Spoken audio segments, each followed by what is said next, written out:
My hand was shaking as I reached for his collar. Not because I was nervous about touching him, though Dante Moretti was the kind of man who made rooms go quiet when he walked in. No, my hand was shaking because in the reflection of the massive window behind him, I'd just seen his driver reach for something at his waistband. Something metallic. Something that didn't belong there. I had maybe 3 seconds to decide if I was going to die quiet or die speaking. The silk tie was cool between my fingers as I adjusted his Windsor knot, my face inches from his. He smelled like expensive cologne and cigar smoke. His dark eyes were looking past me, already mentally in whatever meeting was waiting for him downtown. He had no idea. None at all. "Your driver has a gun," I whispered, my voice so low I wasn't sure he'd even heard me. "Don't get in the car." His eyes snapped to mine. For a moment everything stopped. The grandfather clock in the hallway, the distant sound of traffic from the street below, even my own heartbeat seemed to pause. Then Dante's jaw tightened, and he gave the smallest nod I'd ever seen. That was the moment my life as Julia Dodge, invisible housemaid, ended. What came after I never could have imagined. Not in my wildest dreams. Not in my darkest nightmares. 3 months earlier, I'd been desperate enough to take any job. The employment agency had been clear. The position was live-in, the pay was exceptional, and I was to ask absolutely no questions about Mr. Moretti's business affairs. I'd grown up in a neighborhood where you learned early not to see things, not to hear things, and definitely not to repeat things. My mother, Dorothy, had raised me and my 2 brothers in a cramped apartment where the heat barely worked and the landlord never fixed anything. She'd cleaned houses her whole life, coming home with raw hands and a tired smile, always making sure we had what we needed even when she had nothing. When she got sick, really sick, the medical bills buried us. I'd been working 2 jobs, sleeping 4 hours a night, and still falling behind. So when the agency offered me a position that paid 3 times what I was making, I didn't ask questions. I just said yes. The Moretti mansion was like something from a movie. Marble floors, crystal chandeliers, artwork that probably cost more than my childhood home. But it was also empty in a way that made me sad. Dante lived there alone, moving through those enormous rooms like a ghost in an expensive suit. He had people around him constantly during the day, men in dark clothes who spoke in low voices and watched everything. But at night, the house was silent except for his footsteps. I was hired to be invisible. Keep the house perfect, have his coffee ready at 6 in the morning, make sure his shirts were pressed exactly right. For 3 months I did exactly that. He barely looked at me. I was furniture to him, part of the background. But I watched him. Not in a creepy way, just in the way you notice things when you're quiet and people forget you're there. I noticed that he took his coffee black but added sugar when he was stressed. I noticed that he touched the photograph on his desk, the one of an older woman with kind eyes, every morning before he left. I noticed that on Thursdays he stayed up later than usual, sitting in his study with the door open, and that those were the nights he looked most tired. And I noticed Giovanni, the driver. How he'd started watching Dante differently about 2 weeks before that morning with the tie. How his jaw would clench when Dante gave him instructions. How he'd started arriving early and leaving late, always hovering. Before we dive deeper, let us know in the comments where you're watching from. We'd love to hear from you. And if you're new here, click on the subscribe button so you never miss any of our upcoming videos. After I whispered that warning, everything moved fast. Dante called his head of security, a man named Wesley Luster who looked like he'd been carved from granite. Within an hour, Giovanni was gone. Not fired. Gone. I didn't ask what that meant. I learned later that they'd found evidence he'd been turned by a rival family, that the plan was to kill Dante in the car and make it look like a drive-by. I'd saved his life by noticing a reflection, by paying attention when I was supposed to be invisible. That evening, Dante called me into his study. I'd never been in there before. It smelled like leather and old books, and the desk was bigger than my childhood bedroom. He was standing by the window, looking out at the city lights, his hands in his pockets. "You notice things," he said without turning around. It wasn't a question.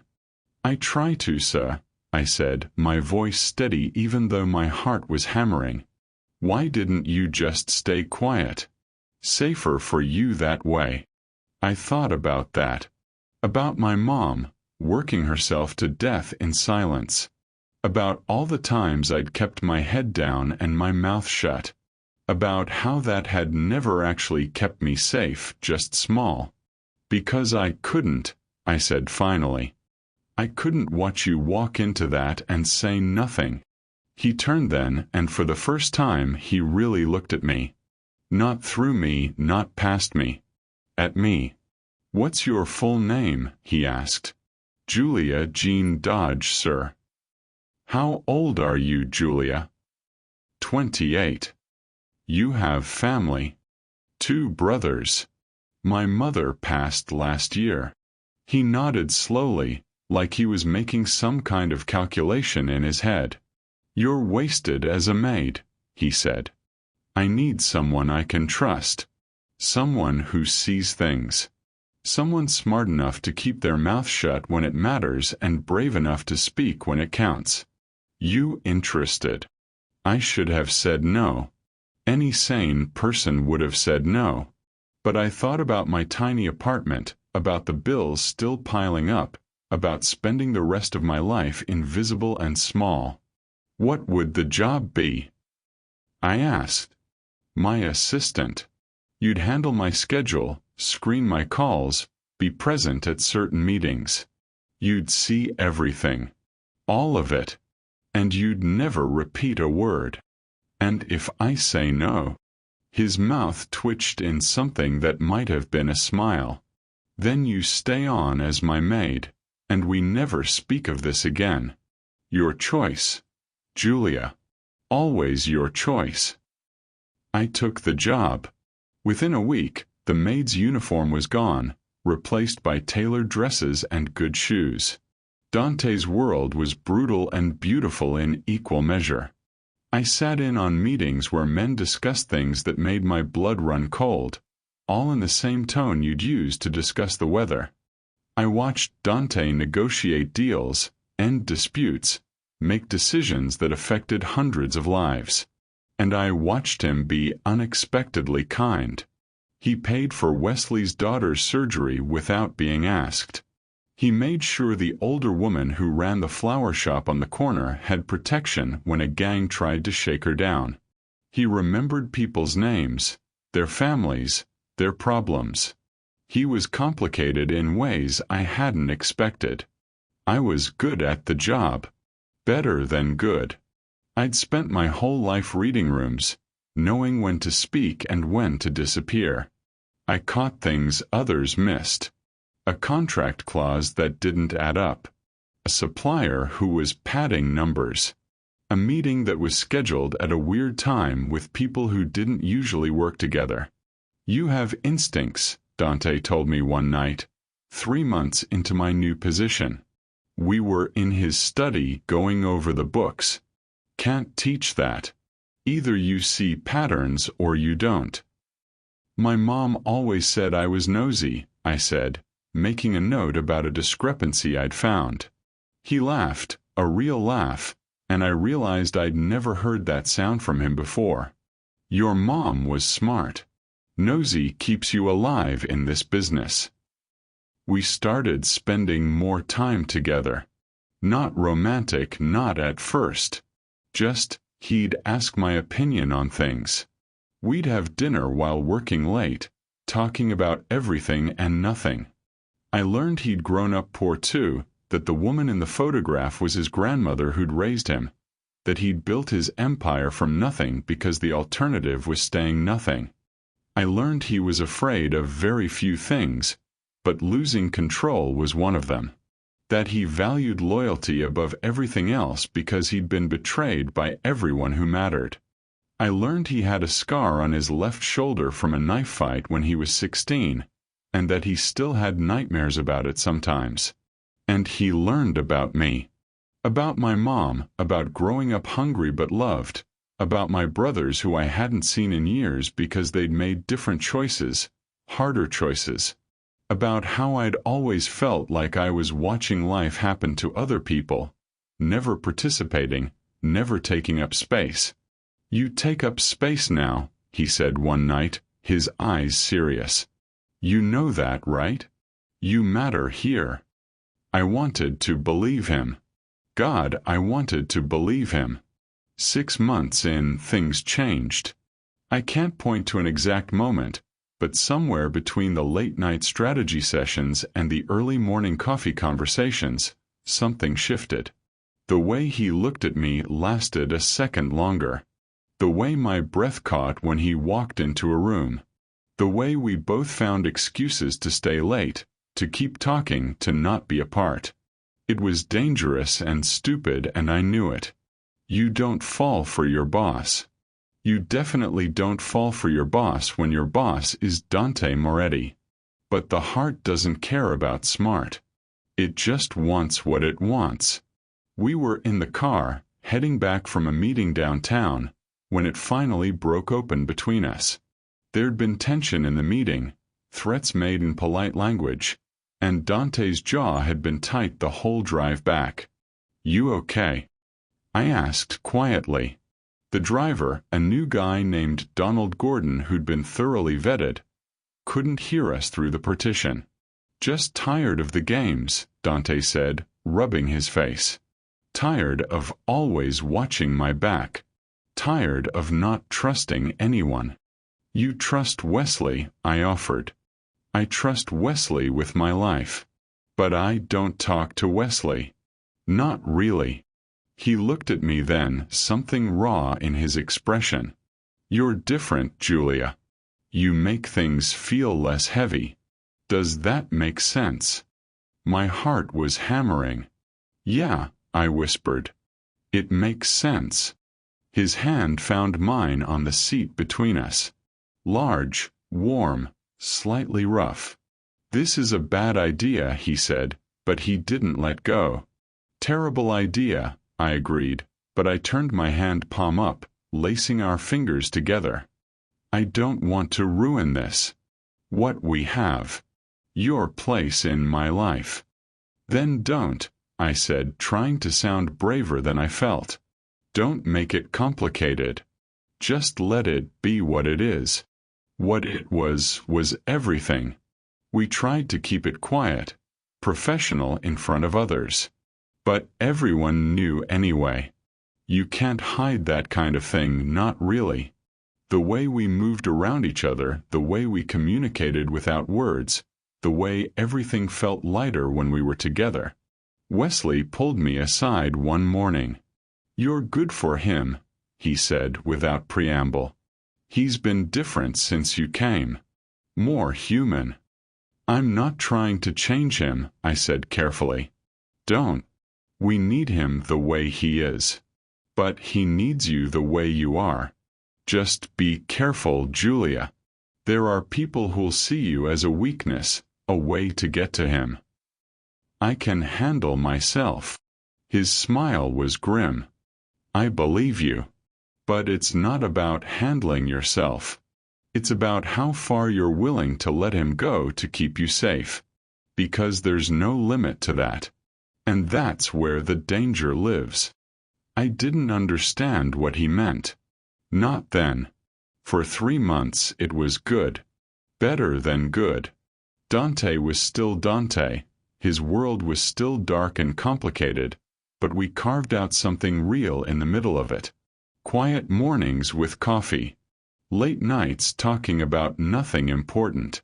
Stolen moments where we could just be two people. not the mob boss and his assistant. I should have known it couldn't last. It happened on a Tuesday.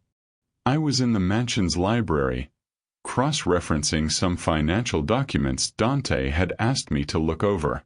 He was in a meeting downtown, wasn't supposed to be back until evening. I heard the front door open, footsteps. Too many footsteps. "Hello." I called out, walking toward the hallway. 4 men I'd never seen before were standing in the foyer. The house security should have stopped them, should have called, but there was only silence. "Julia Dodge?" the one in front asked. He was older, maybe 50, with gray hair and cold eyes. "Who's asking?" My voice was steady, but my mind was racing, calculating distances to exits, to my phone, to anything I could use as a weapon. "Someone who'd like to have a conversation. You can come easy or we can make it hard. Your choice." I thought about screaming. I thought about running. But I also thought about the gun I could see under his jacket, and the way the other 3 had fanned out, blocking every exit. So I lifted my chin and said, "Let's talk then." They didn't hurt me. Not at first. They took me to a warehouse on the east side, the kind of place where the windows are broken and no one asks questions about screaming. They sat me in a chair, zip-tied my hands behind my back, and waited. The man from the foyer, who I learned was named Ramona Garcia, though everyone called him Rome, sat across from me. "You know why you're here?" he asked. "I'm assuming it has something to do with Dante."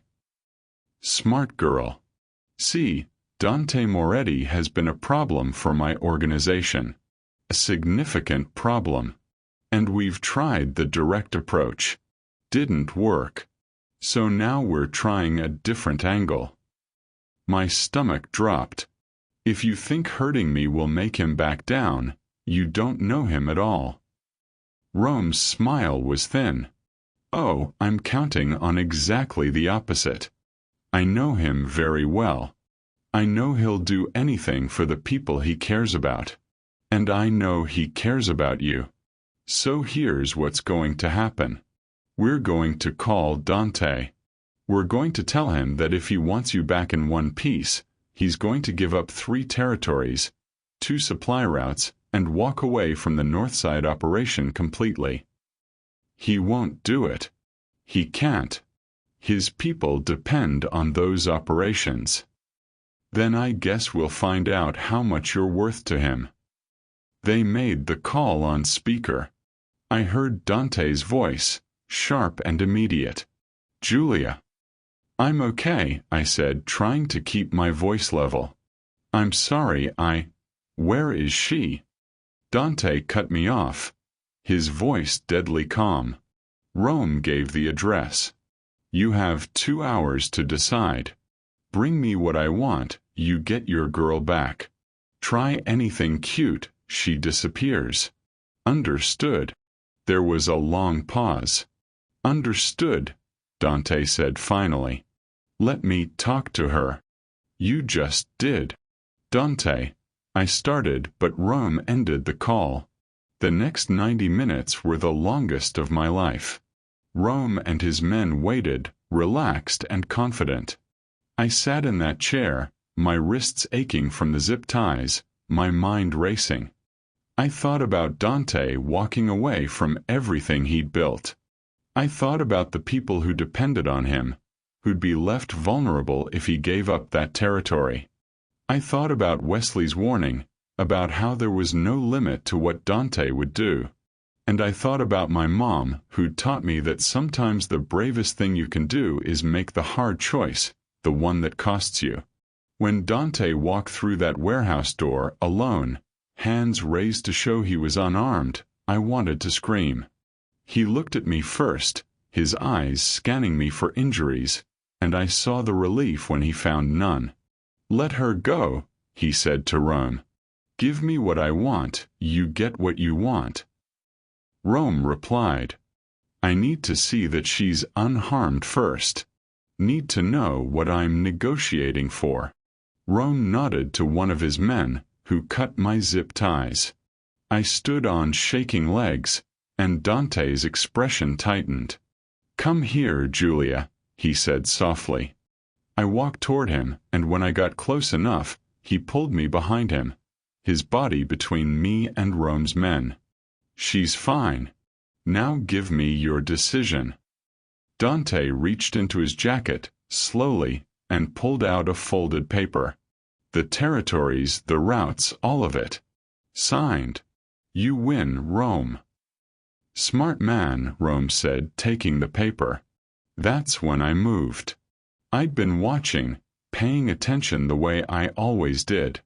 I'd noticed that the man on the left had been standing with his weight forward, ready to move. I'd noticed that Rome had relaxed, thinking he'd won. I'd noticed that they'd underestimated me because I was just the girl, just the leverage. I grabbed the gun from the holster of the man nearest to me, the one who'd cut my ties and hadn't moved far enough away. I wasn't a great shot, but at this distance I didn't need to be. I fired into the ceiling, the sound deafening in the enclosed space. Everyone dropped or scattered, exactly as I'd hoped. Dante moved like lightning, disarming Rome while I kept the gun trained on the others. "Nobody move," I said, my voice surprisingly steady. "Hands where I can see them." The warehouse doors burst open. Wesley and a dozen men poured in, weapons drawn. They'd been outside the whole time waiting. "You really thought I'd come alone?" Dante said to Rome, his voice conversational as Wesley's men secured the area. "You really thought I'd sacrifice everything I built?" "The contract," Rome started, "is worthless. My lawyer wrote it. It's not even on legal paper." Dante looked at me, something like pride in his eyes. "You okay?" "Better now," I said, finally lowering the gun. My hands were shaking, adrenaline crashing through me in waves. Dante took the gun gently, handed it to Wesley, and pulled me into his arms. "You scared me," he said quietly, "just for me. You scared me so badly. I'm sorry. They were at the house, I couldn't." "Sure. Not your fault. None of this is your fault." The aftermath was complicated. Rome's organization fell apart within a week. Dante made examples that needed to be made, sent messages that needed sending. I didn't watch those parts. I didn't need to. But I understood they were necessary in his world. The question was whether I could live in that world, whether I wanted to. "You don't have to stay," Dante told me one night, a week after the warehouse. We were in his study, the place where everything had started. "I will never blame you if you walk away. I'll set you up anywhere you want, enough money to start over. You owe me nothing, Julia." I looked at him, this complicated man who'd somehow become my whole world. "Do you want me to stay?" I asked. "That's not fair," he said, his voice rough. "What I want doesn't matter. This life, it's dangerous. Today it was a warehouse. Tomorrow it could be worse. I can't guarantee your safety. I can barely guarantee my own. That's not what I asked. Do you want me to stay?" He closed his eyes. "Yes. God, yes. Every morning I wake up terrified you'll be gone, that you'll have come to your senses and realized this is insane." "Then I'm staying," I said simply. "Julia, I'm not naive, Dante. I know what this is. I know the risks. But I also know that I've spent my whole life being invisible and safe, and it got me nowhere. You make me brave. You make me feel like I matter, like I take up space. I don't want to give that up. You could die. I could die crossing the street. I could die from cancer like my mom. There's no safe, Dante. There's just choosing what you're willing to risk. And I choose this. I choose you. He kissed me then, hard and desperate, and I kissed him back with everything I had. 6 months later, we were sitting in a federal courtroom. Rome's organization might have fallen, but the government had been watching for years. They'd finally gotten enough evidence to bring charges. Against Dante. Against Wesley. Against half the people in Dante's organization. They offered me immunity if I'd testify. Full protection, new identity, the whole package. All I had to do was tell them everything I'd seen, everything I knew. Take it, Dante told me when we had 5 minutes alone before the hearing. Take the deal, Julia. Get out. I'm not testifying against you. It's not about me. It's about you surviving this. They have enough without you. Your testimony won't make or break the case, but it will keep you safe. I don't care about safe. Well, I do. His voice cracked. I care about you waking up every morning. I care about you having a life. Please, Julia, please take the deal. I put my hand on his face, feeling the rough stubble, the sharp line of his jaw. I love you, I said. And I'm not abandoning you. Not for immunity, not for safety, not for anything. We're in this together. That was always the deal. The trial lasted 3 months. It was brutal. Evidence, testimony, photographs of crime scenes I'd never seen but was somehow connected to because I'd loved Dante. In the end, the government's case fell apart. Not completely, but enough. Witnesses recanted. Evidence got thrown out on technicalities. Dante's lawyers were very, very good. He was found not guilty on the major charges. Guilty on minor ones that resulted in house arrest and probation. Not prison. They couldn't touch Wesley at all, not enough evidence. It felt like winning, even though I knew it wasn't really over. It would never be really over. You should have taken the deal, Dante said the night we got back to the mansion.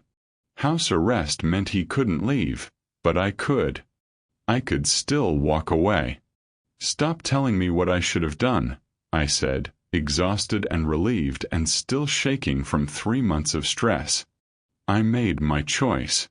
I'll keep making it. Get used to it. He pulled me close and I felt him trembling. I don't deserve you.